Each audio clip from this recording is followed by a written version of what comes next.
Good morning. You know, I was having my makeup done. Can you see it? Now, it felt so good, and it ended too soon. The lady that was doing it had great hands, and I was about to sleep. So next time, I think I'll do my makeup about 30 minutes before. Well, it's a great privilege to be here with you at this summit. This is something I am very, very, very passionate about. I'm passionate about two things. I'm passionate about Africa, and I'm passionate about technology and how we can transform lives. And just a few years ago, if you heard the phrase, the digital divide, it was very common back in those days. But the truth is, with the advancement of technology on the continent and the rest of the world, things are changing. The story is different today. Africa has a number of tech breakthroughs, and I'm going to mention a few of them, and it keeps rising. So who then is the digital African citizen? Is it you? Is it me? Who is that person? All right? Now, of course, a lot of foreign media don't want you to even think that it's a digital African citizen. But who is that person? Let me share a story with you. Many years ago, I was with my daughter, who is now 24. Then she was about 12 years old or younger than that. And we were watching a show on TV. And my phone rang. So I wanted to go pick my phone, but I didn't want to miss what I was watching on TV. And so my daughter said, "Go pick the phone." I said, "I don't want to miss what is on TV." She said, "Dad, you can pause." I said, "No, baby, it's not live TV. It's not a DVD. It's live TV." She said, "Dad, you can pause." Now, I want you to look at the context of this. The house is mine. The TV is mine. The decoder is mine. And even the girl speaking is mine. And she's trying to tell me how to use my own stuff. Anyway, I eventually picked the phone. And when I got back, my daughter took that remote control, that decoder, and she began to rewind. And I thought about it. I said, my goodness. You see, you laughed at me, but I tell a lot of my clients out there, people are laughing at us, because technology that we thought was something out there has become mainstream. Now, so talking of this, the African citizen, today, that same daughter is big on Instagram, on social media, and she gets clients from Dubai, from different places who send her products. Now think of it. They send her products from out there to Nairobi for her to use and talk about it, and they have never met each other before. That's the world we're living in right now. In Kenya, we have M-Pesa, which is a phenomenon. Because M-Pesa, according to statistics, 90% of Kenyan adults use M-Pesa. Now, M-Pesa is a mobile money transfer platform. 90%. That means 90% of Kenyans are digital African citizens. They have access to this. And then integration with other platforms makes it possible for us to do business with anyone, anywhere in the world. So, the world has become our village. My competition can be anywhere else. The world has become our village. And so there are no limits right now. But with all this happening, the question is this enough? And the answer is an emphatic no. And I want to give you some some numbers to think of. As of 2021, the population of Africa is estimated to be 1.37, nearly 1.4 billion. The population of Asia is 4.7 billion, most populous continent in the world. But let's now look, even the population of the United States, I want to bring that into this comparative analysis, 332 million people. Now, Africa, with 1.4 billion people, has 57 unicorns. That's privately held startups valued at over $1 billion. Africa has 57. Asia has 324. United States has 418 unicorns. So the United States has the highest number of unicorns per capita, but Africa presents the largest growth potential in the world.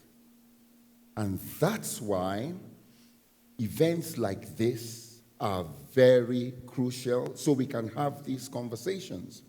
So how do we leapfrog this continent into the future? As somebody who has worked in 22 African countries, I've been able to get a bit of a grasp of the continent. I served as a consultant with the United Nations and, traveled extensively. Now, first thing we must do is we must have a proper understanding of African cultures and traditions if we're going to leapfrog. African cultures and traditions, we must understand the uniqueness of each place, of each nation. I'll give you an example. We talk of M-Pesa, but in Nigeria, M-Pesa will not be a hit. You know why? Because bank-to-bank transfers are easier in Nigeria than M-Pesa is in Kenya. Bank-to-bank transfer, you need money, what's your account number? Put it, send. And it's gone. So an understanding of the uniqueness of each market, all right? Now, technology is an enabler of dreams. But for us to make the best of it, there are some other things we need to embrace. Number one, for every dream out there is already existing technology that will enable the dream to come to pass. Technology is the catalyst. And the good news, if the technology is not there, the knowledge to create it is there. So we must look for it. We must encourage and sponsor drives for people to be tech junkies. And it's already happening, but we must do more. We must have a matrix for measuring the growth impact of technology. So it's not just technology for the sake of technology. For us, and I'll talk about what we do, it is tied to jobs. How can we use technology to make poverty and unemployment a choice and not a sentence? That is what drives us. That, you see, it grieves me whenever there are political demonstrations or things like that. And you see on a weekday, young people out there, it's because they have no work. How can we use technology such that even if there is such a call, people are too busy making money with their work? So we must have a matrix. Then we must ensure that the technology is well harmonized and localized. What do I mean? And that's like what I said earlier on, aligned with the culture. You see, a lot of organizations maybe come from Nigeria, come here, and they have not done so well because they were trying to operate technology in Kenya with a Nigerian mindset. And it doesn't work that way. The Nigerians are the most flamboyant, loudest people in Africa. And they're the biggest spenders. And I have seen organizations come and they're trying to bring that Nigerian aggression into a different market, and nobody's going to listen to them. So it's important.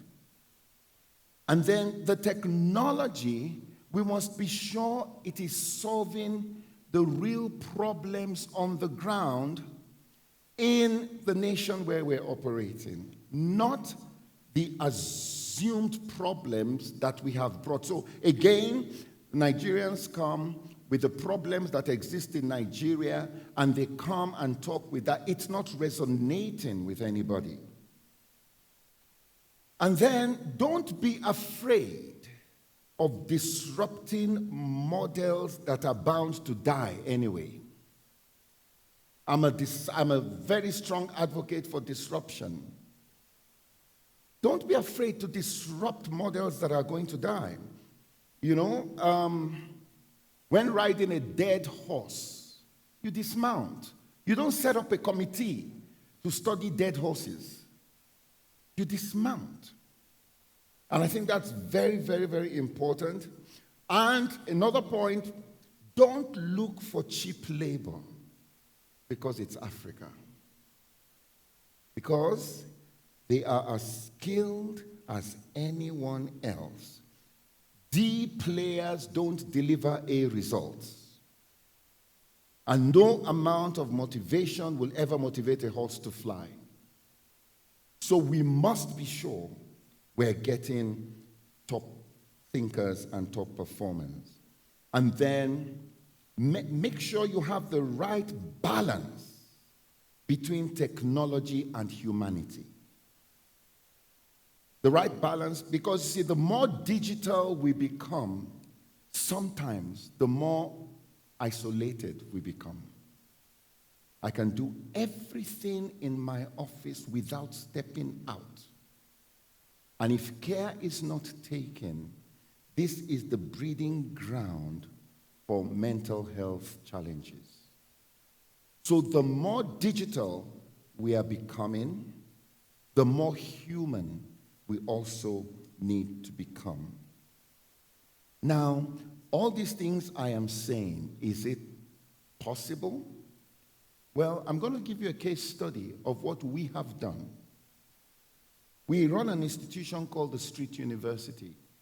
And in 2012, we started as an empowerment program in the slums of Mathare, here in Nairobi.